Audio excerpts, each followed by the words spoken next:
صفية طالبة غير محجبة قررت أن تخوض تجربة غير مسبوقة بالنسبة لها، أن تلبس الحجاب في شوارع باريس ليوم واحد وترقب الفرق في نظرات الناس وقولهم.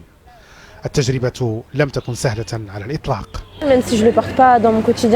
رغم أني غير محجبة قررت أن أعيش التجربة لأعرف حال المحجبات في فرنسا. تحضر صفية وصديقتها إيمان إلى الملتقى السنوي لمسلمي فرنسا.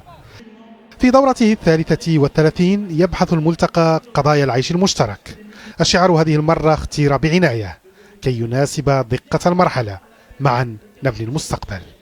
تعمدنا ألا نقحم كلمة الإسلام في العنوان هذه السنة، وكأننا نريد أن نقول للمجتمع أننا نستطيع أن نتكلم لغة غير لغة الإسلام. يحضر الملتقى عشرات الآلاف، وفيه تنظم مئات الندوات وعشرات المعارض، وهو ليس موجها إلى المسلمين دون غيرهم. كثير من أصدقائهم من الفرنسيين يشاركون بفعالية.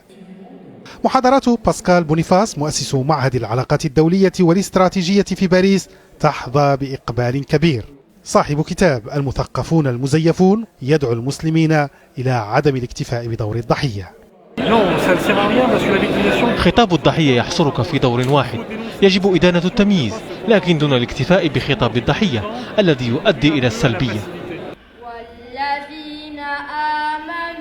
يمثل الملتقى فرصة لتجديد الصلة بالأصول.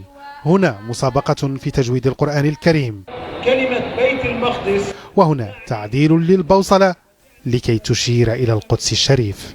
خطاب جديد بدأ يتبلور على امتداد سنوات هذا الملتقى.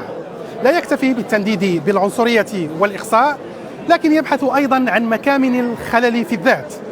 فثمة قناعة لدى مسلمي فرنسا بأن صورتهم لا يصنعها فقط خصومهم، بعضها من صنع أيديهم. محمد البقالي، الجزيرة، برج شمالي باريس.